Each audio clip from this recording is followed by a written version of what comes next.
coopération internationale, Monsieur le délégué général à la francophonie, Monsieur le représentant résident du Fonds des Nations Unies pour l'enfance, Mesdames et Messieurs les délégués des ministères sectoriels, distingués invités, Mesdames et Messieurs, c'est avec un profond sens de responsabilité que je prends la parole ce jour au nom du gouvernement de la République démocratique du Congo pour souhaiter la bienvenue à toutes et à tous dans ce cadre du Salon Bleu de l'immeuble du gouvernement qui abrite la tenue de cette réunion stratégique de haut niveau, reflet d'une coopération étroite et d'une maturité croissante dans le partenariat entre notre pays, la République démocratique du Congo, et le Fonds des Nations Unies pour l'enfance, l'UNICEF. Cette réunion stratégique s'inscrit dans la droite ligne de la vision de son Excellence Monsieur le Président de la République, chef de l'État, Félix-Antoine Tshisekedi Tshilombo, qui place l'humain au cœur de l'action gouvernementale, en érigeant notamment l'éducation en levier majeur de transformation sociale et de promotion de l'équité. Elle se tient dans un contexte marqué par de nombreux facteurs, tant microéconomiques que macroéconomiques, qui affectent directement notre capacité d'intervention. Aggravation de la crise sécuritaire dans l'est du pays, contraction des ressources disponibles, notamment à travers la réduction de l'enveloppe allouée à la coopération internationale. Pour faire face à ces défis, Son Excellence Madame la Première ministre, chef du gouvernement, Judith Suminwa-Tuluka, a mis en place un cadre de concertation renforcé avec les partenaires techniques et financiers à travers le groupe de coordination des bailleurs, le GCP. Ce mécanisme vise à favoriser une réponse harmonisée entre le gouvernement d'une part et les partenaires au développement, en particulier dans les provinces les plus touchées, afin d'assurer une mise en œuvre cohérente, efficace et contextualisée des programmes avec la contribution des secteurs dont je remercie les responsables ministériels, Mesdames et Messieurs les membres du gouvernement, qui ont bien voulu prendre part à la présente rencontre. J'exprime également à l'UNICEF la profonde reconnaissance du gouvernement de la République démocratique du Congo pour son accompagnement constant depuis 25 années. Un engagement fidèle, matérialisé par divers programmes de coopération qui visent à atténuer autant que possible les vulnérabilités auxquelles sont confrontés de nombreux enfants congolais. C'est dans cette dynamique qu'en 2024, à la suite du plan cadre de coopération des Nations Unies pour le développement durable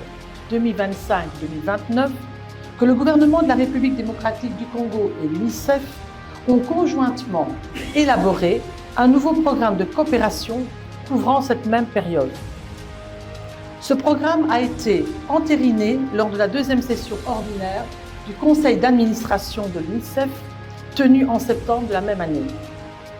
Ce nouveau programme de coopération s'aligne étroitement sur les priorités du Plan national stratégique de développement PNSD 2024-2028, ainsi que sur le plan d'action du gouvernement. Il poursuit une ambition commune,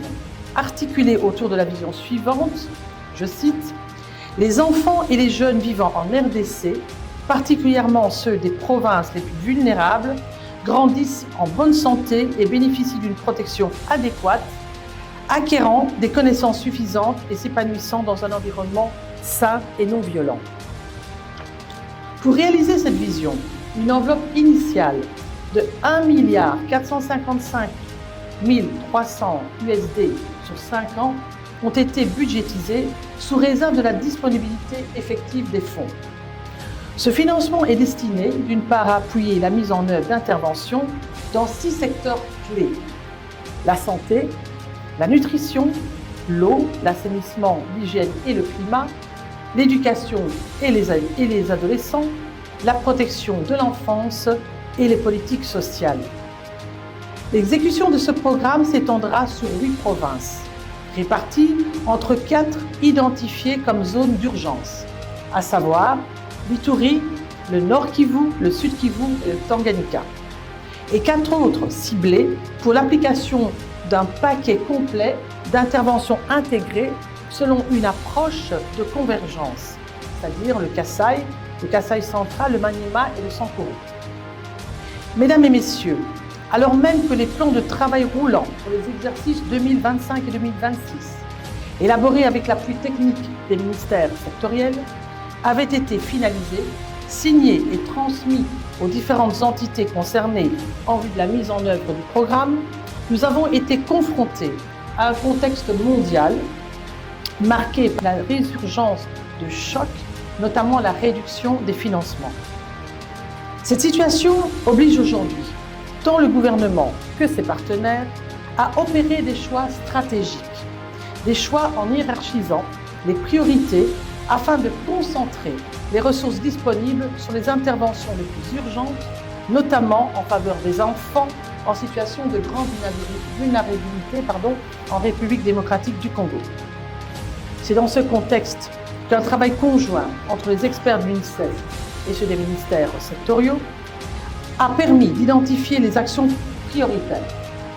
Ces priorités ont été soumises à l'appréciation des secrétaires généraux, membres du comité interministériel de programme de coopération RDC-UNICEF lors de la réunion tenue le 9 juillet dernier. Aujourd'hui, en notre qualité d'organe stratégique de ce comité, il nous revient de formuler des recommandations à la suite de la présentation des ajustements apportés aux 112 interventions prévues pour les exercices 2025 et 2026. Ce travail devra donc s'inscrire dans une lecture lucide du contexte sécuritaire et humanitaire particulièrement préoccupant qui affecte les enfants dans la partie est de notre pays. Pour conclure mon propos, je demeure convaincu que cette réunion constituera un véritable cadre de concertation et de dialogue de haut niveau. Elle permettra, j'en suis certaine, de dégager des orientations stratégiques et constructives en vue d'une mise en œuvre efficace et efficiente du programme de coopération conclu entre l'UNICEF et le gouvernement congolais pour les 5 prochaines années. Je vous remercie. L'UNICEF, comme toutes les agences, les fonds et les programmes des Nations Unies, est appelé à faire plus avec moins, à repenser nos modes de travail, nos partenariats et notre manière de produire des résultats durables pour les enfants.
Écoutez, nous avons été, nous membres du gouvernement, invités par notre collègue de la coopération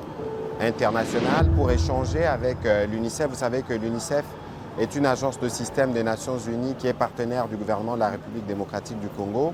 et qui fait un travail multisectoriel, d'où la présence de différents ministres à la réunion, à la séance de travail de cet après-midi.